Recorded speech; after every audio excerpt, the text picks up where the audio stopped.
Quem deu crédito à nossa pregação e quem se manifestou o braço do Eterno? Porque foi subindo como renovo perante ele e como raiz de uma terra seca. Não tinha beleza nem formosura, e olhando nós para ele, não havia boa aparência nele para que o desejássemos. Era desprezado e o mais rejeitado entre os homens, homem de dores e experimentado nos trabalhos, e como um de quem os homens escondiam o rosto. Era desprezado e não fizemos dele caso algum. Verdadeiramente, ele tomou sobre si as nossas enfermidades e as nossas dores levou sobre si. E nós o reputávamos por aflito, ferido do Eterno e oprimido. Mas ele foi ferido por causa das nossas transgressões e moído por causa das nossas iniquidades. O castigo que nos traz a paz estava sobre ele, e pelas suas pisaduras fomos sarados. Todos nós andávamos desgarrados como ovelhas, cada um se desviava pelo seu caminho, mas o Eterno fez cair sobre ele a iniquidade de nós todos. Ele foi oprimido e afligido, mas não abriu a sua boca. Como um cordeiro foi levado ao matadouro, e como a ovelha muda perante os seus tosquiadores, assim ele não abriu a sua boca. Da opressão e do juízo foi tirado. E quem contará o tempo de sua vida? Porquanto foi cortado da terra dos viventes. Pela transgressão do meu povo ele foi atingido. E puseram a sua sepultura com os ímpios, e com o rico na sua morte, ainda que nunca cometeu injustiça, nem houve engano na sua boca. Todavia, ao Eterno agradou moê-lo, fazendo-o enfermar. Quando a sua alma se puser por expiação do pecado, verá a sua posteridade, prolongará os seus dias, e o bom prazer do Eterno prosperará na sua mão. Ele verá o fruto do trabalho da sua alma e ficará satisfeito. Com o seu conhecimento, o meu servo, o justo, justificará a muitos, porque as iniquidades deles levará sobre si. Por isso lhe darei a parte de muitos, e com os poderosos repartirá ele o despojo, porquanto derramou a sua alma na morte, e foi contado com os transgressores. Mas ele levou sobre si o pecado de muitos, e intercedeu pelos transgressores. Muitas pessoas, aliás, a maioria das pessoas, pegam esta passagem de Isaías 53 para falar que é uma referência a Jesus, mas isso não é verdade. O servo sofredor e intercessor de Isaías 53 é uma referência à tribo de Levi. Levi é o servo intercessor do Eterno, não existe outro. E não precisa da morte de Levi para que o pecado recaia sobre ele. Por quê? Qual é a tribo? Qual é a tribo sacerdotal? A tribo que é encarregada de remover o pecado do povo hebreu. É a tribo de Levi. Ou seja, pelo trabalho pesado de Levi, é que Levi leva as iniquidades do povo hebreu. Então as nações mencionadas aqui não são os povos, os estrangeiros, são as tribos de Israel, ou seja, as demais tribos da casa de Israel. Se vocês prestarem atenção no versículo 10 de Isaías 53, diz o seguinte: todavia ao Eterno agradou moê-lo, fazendo-o enfermar. Quando a sua alma se puser por expiação do pecado, verá, vejam bem, verá a sua posteridade, prolongará os seus dias, e o bom prazer do Eterno prosperará na sua mão. Ou seja, a posteridade de Levi. Todo mundo sabe que a história de Jesus, Jesus ele não teve filho, ele sequer se casou. E quem é a posteridade? A posteridade são justamente os filhos, os que vêm após aquela pessoa. É a posteridade de Levi que irá prosperar em todo esse intento. Hoje, Levi está enterrado entre os poderosos. Levi foi esmagado justamente por seus irmãos e Judá, principalmente a tribo de Judá, que tomou as rédeas da situação criando uma religião. O judaísmo, por exemplo, a religião que foi criada na Babilônia, ela foi criada com chavos, com alianças políticas e religiosas, justamente para oprimir a tribo de Levi. Hoje, por mais que o rabino diga que ele não é um sacerdote, mas a função sacerdotal do levita, ela foi transferida para o rabino, o que é um pecado, o que é reprovado pela própria legislação dos hebreus. Então vocês notem o seguinte, a conspiração contra Levi, ela começou com Iehudá, com a tribo de Judá. E depois ela se estende até a chegada do cristianismo. Duas religiões foram levantadas justamente para oprimir a tribo de Levi. E volto a falar para vocês, o servo sofredor e intercessor, ele tem descendentes, ele tem a sua posteridade. Então não pode ser Jesus, porque Jesus sequer se casou e não teve filhos. Isso é fato. E um detalhe extremamente importante, ele se encontra aqui no versículo 11, de Isaías 53, diz o seguinte: com o seu conhecimento, o meu servo justificará a muitos, porque as iniquidades deles levará sobre si. Ou seja, é pelo conhecimento do servo, pelo trabalho de professor de ensinar a lei do Eterno ao povo hebreu, é que o povo é justificado, é que o povo é purificado. É pelo conhecimento do servo. Agora, que conhecimento teve Jesus acerca da lei? Se o próprio sacrifício humano ele é reprovado, você não mata uma pessoa para expurgar pecado de ninguém. Tudo isso é um simbolismo, certo? Tudo que está em Isaías 53 é um simbolismo sobre Levi. Mas vamos continuar. E se nós falarmos aí sobre Jesus, sobre sua aceitação, ela é a nível mundial. Não condiz aqui com a realidade. Versículo 3. Era desprezado e o mais rejeitado entre os homens, homem de dores, experimentado nos trabalhos e como um de quem os homens escondiam o rosto. Me mostrem aí uma cena onde Jesus estava trabalhando. Me mostrem aí. Se ele mesmo era contra essa questão, ele chamava as pessoas, né, para se desligarem de seus trabalhos e seguirem ele. É o que diz nos evangelhos. Então, Jesus ele é o cara mais aceito desde 2000 anos atrás, até os dias de hoje. Nunca se aceitaram tanto Jesus como nos dias de hoje. Agora fala sobre Levi, vai você falar sobre Levi. Todo mundo torce o nariz, todo mundo, né, faz oposição. A maioria das pessoas seguem o quê? Gente, é muito mais fácil você chegar diante de uma multidão e falar: eu acredito em Jesus ou eu não acredito em Jesus? Qual será a reação da multidão? Elas vão ficar a favor de você, se você falar que não aceita Jesus, ou elas vão ficar contra você? Chega numa multidão, pode ser em um carnaval, pode ser uma festa mundana, pode ser em uma festa religiosa. Em qualquer um desses locais, grita bem alto dizendo que você não acredita em Jesus. Qual será a reação das pessoas? Pasmem vocês. É bem provável que você saia apedrejado dali se você falar que não acredita em Jesus. É muito provável. Agora, Levi não. De Levi todo mundo esconde o rosto. Ninguém quer saber de Levi.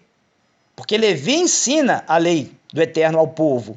É Levi que leva as transgressões do povo hebreu, né? Das nações de Israel. E o contexto de nações de Israel, gente, é muito claro. Vocês vão no livro de Ezequiel, lá no capítulo 2, onde diz bem assim: e disse-me, filho do homem, eu te envio aos filhos de Israel, as nações rebeldes que se rebelaram contra mim. Eles e seus pais transgrediram contra mim até esse mesmo dia. Ou seja, gente, o contexto de nações aqui, tanto em Isaías 53 quanto em Ezequiel capítulo 2, é que nações é um significado para as tribos de Israel. Não significam nações estrangeiras, ou seja, Levi, ele expia o pecado do seu próprio povo, das nações de Israel, das tribos de Israel. E foram justamente as tribos de Israel que pisotearam Levi, né? Começando ali por Iehudá. Judá acabou com a tribo de Levi. Mas a tribo de Levi, ela permanece viva, só que adormecida. Levi não sabe quem é. Levi está adormecido entre os povos, entre os poderosos, está enterrado entre os poderosos, a semente de Levi, a posteridade de Levi está enterrada entre os poderosos, e ele não sabe. Levi hoje está servindo ao paganismo, dentro de um cristianismo, dentro de um islamismo, dentro de um judaísmo, dentro de qualquer ismo, mas não sabe o seu papel sacerdotal No dia que Levi acordar, aí sim, aí será próspero aquilo que o Eterno determinou para Levi. Então, nenhuma passagem de Isaías 53 se encaixa com Jesus. Nenhuma. Ela se encaixa perfeitamente na tribo de Levi. Apenas na tribo de Levi. E é bom destacarmos também, aqui em Isaías 53, versículo 9, onde diz o seguinte: e puseram a sua sepultura com os ímpios, e com o rico na sua morte, ainda, prestem atenção, ainda que nunca cometeu injustiça, nem houve engano na sua boca. Espera aí, calma aí, gente. Vocês se lembram aí das bênçãos de Moshe em relação às tribos de Israel? A prova cabal e irrefutável de que Levi é o servo sofredor e intercessor de Isaías 53, ela se encontra lá no livro de Deuteronômio, no capítulo 33, versículo 8 em diante, quando Moisés, ele profere as bênçãos ao povo, às tribos, às nações de Israel. Ele diz o seguinte: e por Levi disse Moshe, teus tumim e teus urim, ó Eterno, sejam para o homem em que haja benignidade. O homem. Aí eu pergunto para vocês, o que disse Jesus lá em Lucas 19, 27? Comparem lá, se existe benignidade ali. Lucas 19, 27. Comparem. Ou seja, Moshe está se referindo a Levi como um homem, como uma pessoa, assim como está lá em Isaías 53. Sejam para o homem em que haja benignidade, pois o provaste em Massá. Quem que o Eterno provou? Levi, o servo Levi, o homem Levi, a tribo de Levi. O provaste em Massá e o encontraste, o quê? O encontraste perfeito. Isso é Deuteronômio capítulo 33, versículo 8 em diante. O encontraste perfeito e o examinaste nas águas de Meribá e o achaste o quê? O achaste fiel. Aquele que não fez exceção por serem seu avô materno, seus irmãos de mãe ou os filhos de sua filha, quando todos esses pecaram com o bezerro de ouro. Pois ele guardou teu dito e tua aliança observou. Quem? De que tribo estamos falando? De que homem estamos falando? Levi, o servo Levi.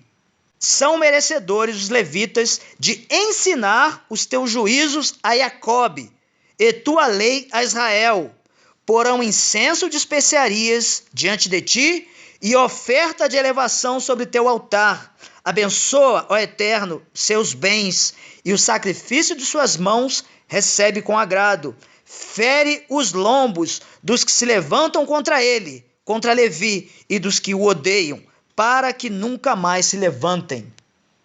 O que fizeram as tribos de Israel em relação ao bezerro de ouro? Todas as tribos se renderam lá à adoração ao bezerro de ouro, correto? Mas o que fez Levi?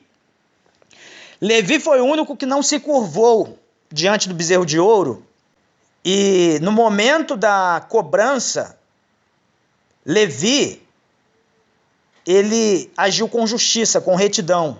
Não houve engano na boca de Levi. Se nós pegarmos o que falou Jesus, Jesus, em certo momento, ele disse que alguns não passariam pela morte sem que presenciassem a volta dele, a volta dele vindo em glória e majestade e pererê e tudo mais.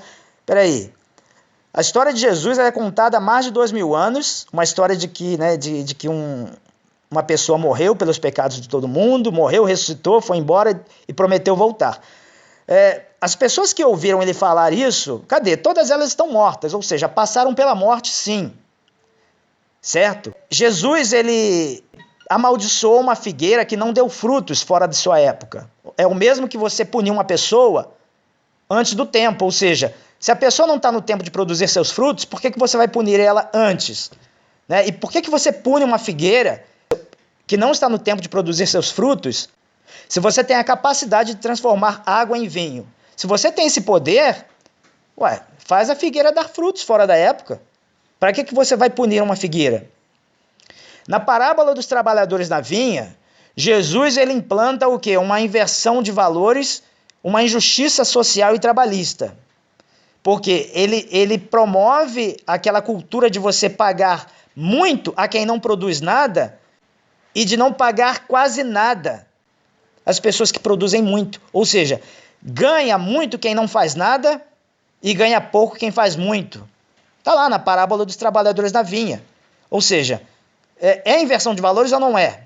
Claro que é. Então, a história de Jesus ela está repleta de ações, de palavras opositoras, rebeldes à legislação do próprio Eterno, do próprio Criador. Porque o Eterno, ele determinou na sua lei que você não pode danificar uma árvore frutífera. Jamais.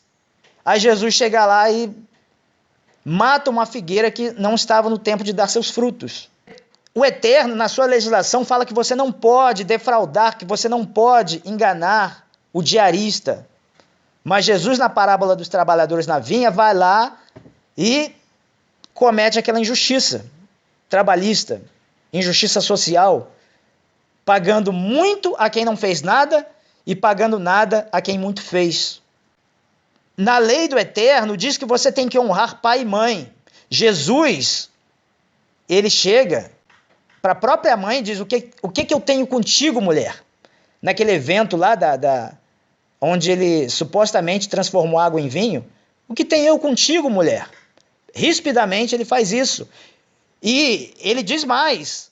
Ele diz que não veio trazer paz à terra, mas veio trazer guerra. Porque ele veio fazer oposição, ele veio fazer intrigas entre os membros de uma família, entre amigos. É o que ele diz. Eu vim pôr em dissensão, vim pôr em discórdia. Pai contra filho, filho contra pai, e por aí vai. Não sou eu que estou falando, está nos evangelhos. Então, quem é que trouxe palavra de engano? Foi Levi ou foi Jesus? Claro que foi Jesus. Então, gente, não adianta vocês quererem enxergar Jesus no capítulo 53 de Isaías, porque não existe Jesus aqui. Aqui é uma referência única, intransferível e exclusiva da tribo de Levi. Tribo esta que é encarregada de levar a iniquidade do povo hebreu, das nações de Israel, das tribos de Israel, certo? Carregar sobre si, no serviço no mexicano, no tabernáculo, exercer toda aquela função sacerdotal. Porém, Yehudá, a tribo de Judá, ainda com aquela velha história de querer tomar as rédeas da situação, né? Isso já começou desde a época de Moshe, gente, desde a época de Moisés. Sempre tentaram tirar o trabalho de Levi, sempre invejaram o trabalho de Levi, até que chegou um momento em que realmente acabaram, desfiguraram Levi. Hoje Levi está adormecido entre os poderosos, entre os povos. Levi está adormecido, servindo ao ídolo de pau, de pedra, servindo ao ídolo carpinteiro, servindo a tudo quanto é abominação, e não sabe do seu legado, não sabe do seu papel, não sabe da sua missão. Está chegando a hora de Levi despertar e cumprir o que está escrito. Esta é a realidade. Então é muito fácil entender Isaías 53.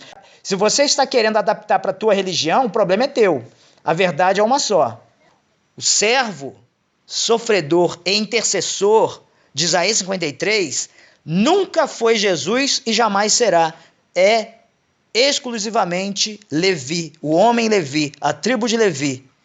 Não tem mistério aqui. Os religiosos, eles torcem o significado para puxar a sardinha para o lado deles.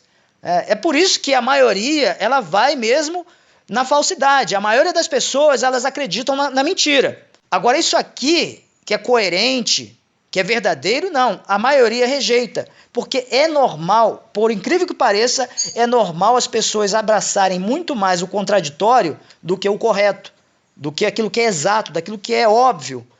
É isso, gente. Nós, hebreus, estamos aí espalhados pelo mundo e as pessoas olham para a gente com desprezo, achando que nós acreditamos em fábulas, quando são eles que acreditam em fábulas, em contos da carochinha. Mas isso caiu sobre nós. Por quê? Porque nós nos rebelamos contra o Eterno. Nós nos unimos para desfigurarmos Levi, para acabarmos com Levi, aquele que intercedia por nós, Levi. Mas o dia do acerto de contas está chegando. Disso eu não tenho dúvidas. É muito sério. Isso é muito sério, gente. Um outro detalhe aqui sobre a falsidade, né, sobre a oposição que Jesus desempenhou contra a lei do eterno, em relação àquele evento da viúva pobre, que não tinha o que comer e depositou tudo que ela tinha lá no altar religioso, não foi? E voltou para casa sem ter o que comer, quando ela deveria ser amparada. E ele ignorou aquilo ali. Ele bateu palmas ainda para aquilo ali. Uma injustiça. De acordo com a legislação dos hebreus, de acordo com a lei do eterno, aquilo é um pecado, aquilo não deveria ter acontecido. Mas Jesus não apenas permitiu, como louvou aquele ato injusto e sofrido de uma viúva pobre. Agora, se fosse Levi, não, Levi faria o correto.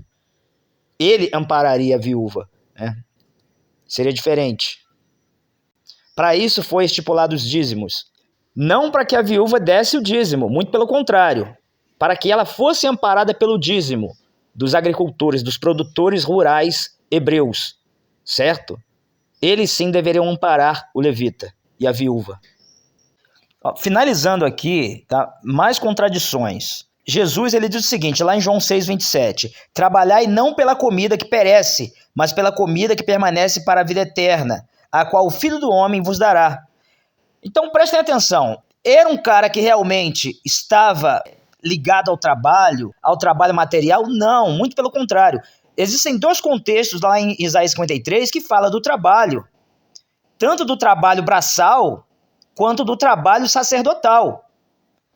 E Jesus, ele ignora esses dois contextos. Porque, olha só, ele deixa uma mulher, uma viúva, voltar para casa sem ter o que comer e, ao mesmo tempo, lança essa pérola aqui. Ele agregava pessoas, tirava as pessoas de seus trabalhos, que eram remunerados para aquilo ali, para que essas pessoas seguissem ele. Ou seja, ele estava forçando a barra as pessoas viverem uma vida espiritual em um contexto material. Gente, nós não desligamos o material do espiritual. É preciso que haja equilíbrio entre os dois mundos. Então Jesus, ele de fato, ele não tinha esse apego ao trabalho. Ele não tinha esse apego ao trabalho, em hipótese alguma. Então, Isaías 53 definitivamente não fala sobre Jesus. Fala amplamente e exclusivamente de Levi, o homem Levi, a tribo de Levi. E fim de papo.